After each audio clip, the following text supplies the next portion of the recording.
لو حاسة انك مهما تعملي في اخر اليوم بتحسي انك مقصرة، الفيديو ده ليكي. بتذاكري وفي نفس الوقت حاسة انك مقصرة في العبادة، تصلي وتحاولي تقربي من ربنا، لكن ضميرك يقولك انت مأجلة شغلك. تشتغلي طول اليوم وتحسي انك ظلمتي نفسك، تقعدي ترتاحي شوية وفجأة يبدأ صوت جواكي يقول انت بتضيعي وقت. وفي اخر اليوم تحسي انك تعبانة جدا، لكن لما تيجي تبصي على يومك تحسي انك ما عملتيش حاجة اصلا تستحق التعب ده. انا عايزة اقولك حاجة يمكن اول مرة تسمعيها، انت مش محتاجة وقت اكتر، انت محتاجة توازن اكتر. لان اكبر كذبة صدقناها ان الانسان الناجح هو اللي يشتغل طول الوقت، مع ان الحقيقة ان الانسان الناجح هو اللي يعرف يدي كل حاجة حقها وفي وقتها. وفي الفيديو ده مش هديكي جدول معقد ولا روتين مستحيل، هنتكلم عن 8 أفكار غيرت طريقة تفكيري وخلتني أحس لأول مرة إن حياتي ماشية بهدوء ومن غير إحساس دائم بالتقصير. أول فكرة، عمرك ما سألتي نفسك ليه بتحسي بالتقصير حتى وانتي بتتعبي؟ زمان كنت فاكرة إن المشكلة فيا، كنت بقول يمكن أنا كسولة أو يمكن ما عنديش انضباط، يمكن كل الناس تعرف تنظم وقتها إلا أنا. لكن في يوم قعدت أراجع يومي، صحيت بدري، اشتغلت، خلصت كام مهمة، رديت على ناس، رتبت شوية، صليت ونمت. فسألت نفسي ليه برضو حاسة بالفشل؟ الإجابة كانت صدمة، لأن الإنسان ممكن يعمل 20 حاجة ويحس إنه معملش حاجة لو كان مركز طول اليوم على اللي ناقص. احنا للأسف اتعودنا نقيس نفسنا بالحاجات اللي ملحقناش نعملها، مش بالحاجات اللي أنجزناها، ودي بداية الإحساس الدائم بالتقصير. لو كل يوم هتبصي على اللي ناقص بس، عمرك ما هتحسي بالرضا. وده أول تغيير عملته. قبل ما انام بطلت أسأل نفسي ايه اللي ما عملتوش، وبقيت أسأل ايه الحاجة اللي الحمد لله عملتها النهاردة. والسؤال ده لوحده بدأ يغير نظرتي لنفسي. لكن بعد ما فهمت سبب الإحساس بالتقصير اكتشفت سبب أكبر كان بيسرق مني تركيزي كل يوم، وهو الفكرة التانية. هو ينفع تعيشي طول اليوم بعقلك في 10 أماكن؟ خليني أوصفلك يوم أغلب البنات قاعدة تذاكر لكن بتفكر في المطبخ، بتعمل شغل البيت لكن ضميرها بيقولها المذاكرة، بتصلي لكن دماغها في اللي هتعمله بعد الصلاة. يعني جسمها في مكان وعقلها في مكان تاني، وده اسمه تشتت. وانا كنت كده، كنت افتح اللابتوب عشان اشتغل، بعد 5 دقايق امسك الموبايل، وبعدها اقوم اعمل قهوة، وبعدها افتكر رسالة مردتش عليها، وفي الاخر اقول انا ماليش نفس اشتغل، مع ان الحقيقة اني كنت مستنزفة من كتر التنقل. ومن هنا بدأت اطبق قاعدة بسيطة جدا، كل وقت ليه مهمة واحدة فقط. لما اصلي، لما اشتغل، لما اكل، ولما ارتاح من غير تأنيب ضمير. في الاول الموضوع كان صعب، لكن بعد اسبوعين بدأت احس ان يومي اطول، مع ان عدد الساعات هو. الفرق الوحيد ان عقلي بقى موجود في المكان اللي انا فيه. عايزة اقولك ان في عادات كنت بعملها كانت بتهد كل اللي بنيته، وهي ان ليه بنعتبر ان الراحة ذنب. جاوبي بسرعة، اخر مرة خدت فيها ساعة راحة من غير ما تحسي بالذنب كانت امتى؟ احنا بقينا نخاف من الراحة، اول ما نقعد يطلع صوت يقول انت بتضيعي وقت. قومي اعملي حاجة. وده اللي كنت بعمله، كنت اشتغل لحد ما اتعب، واول ما اتعب اكمل، لحد ما اوصل لمرحلة لا عارفة اصلي بخشوع ولا عارفة اشتغل بتركيز ولا حتى اتكلم مع اهلي بهدوء، لحد ما فهمت ان الراحة مش مكافأة بعد التعب، الراحة جزء من الشغل نفسه. حتى سيدنا محمد صلى الله عليه وسلم كان بيوزع وقته بين العبادة والعمل والراحة واهله، وما كانش بيقضي يومه كله في جانب واحد.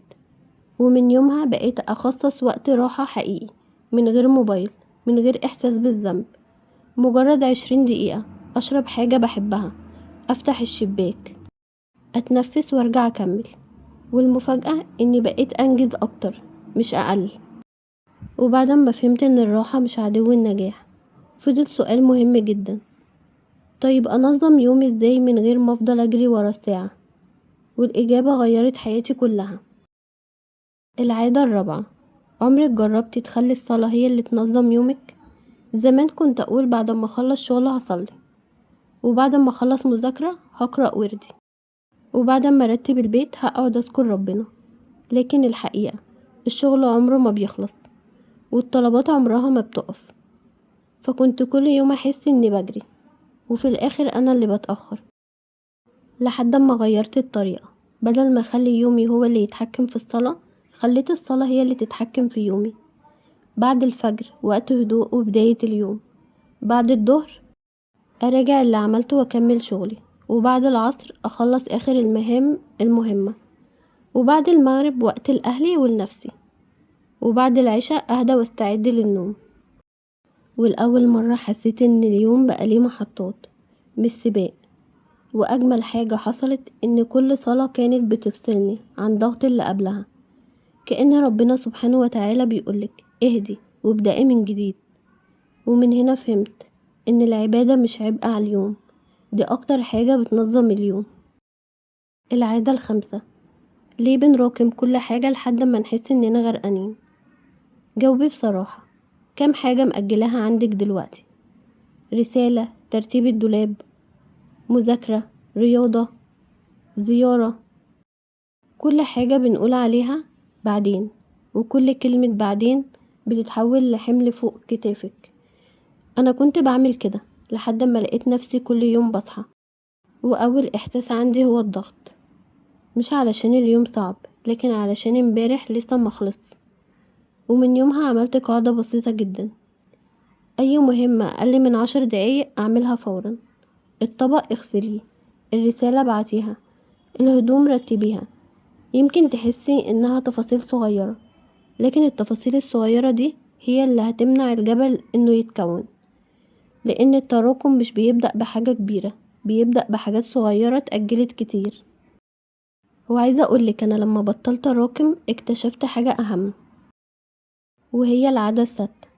يعني ايه تدي كل حاجة حقها من غير ما تظلمي نفسك؟ زمان كنت فاكرة ان التوازن معناه ادي كل حاجة نفس الوقت، لكن ده مستحيل. في ايام الشغل هيزيد، وفي ايام الاسرة هتحتاجك اكتر، وفي ايام جسمك هيقولك ارتاحي. التوازن الحقيقي انك تعرفي ايه الاولوية في المرحلة اللي انت فيها من غير احساس بالذنب. لو النهاردة عندك امتحان، طبيعي المذاكرة تاخد وقت اكبر. ولو والدتك تعبانة، طبيعي تقعدي معاها اكتر. ولو جسمك مرهق، طبيعي ترتاحي. المهم ما تفضليش كل يوم حاسة انك مقصرة، لان مستحيل ترضي كل الجوانب بنفس الدرجة كل يوم، لكن تقدري على مدار الاسبوع تدي كل حاجة حقها. ولما فهمت الفكرة دي، بطلت اقارن نفسي بصورة مثالية مش موجودة اصلا. وبعد ما اتكلمنا عن تنظيم الوقت والراحة والعبادة، فاضل اهم سؤال: ايه اللي بيخلينا نعرف كل ده وبرضه ما نعملوش؟ والإجابة كانت في عادة كنت بعملها كل يوم من غير ما أحس. العادة السابعة: عمرك سألت نفسك ليه جلد الذات عمره ما خلاكي تتغيري؟ كل مرة كنت أغلط كنت هاجم نفسي. لو اتأخرت في الصلاة أقول أنا مقصرة، لو أجلت حاجة أقول أنا فاشلة، لو يومي باظ أقول خلاص الأسبوع كله راح.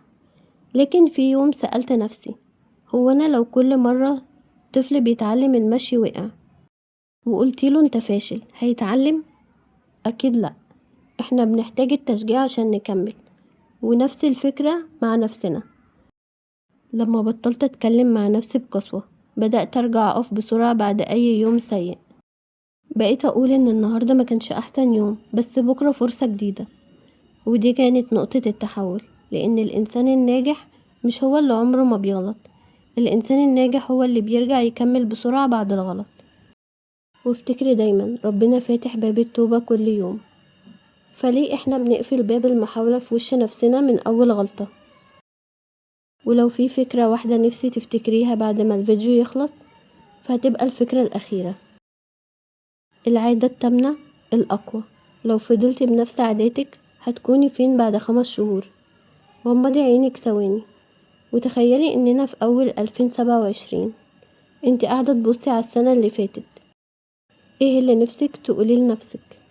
الحمد لله بدأت، ولا يا ريتني كنت بدأت؟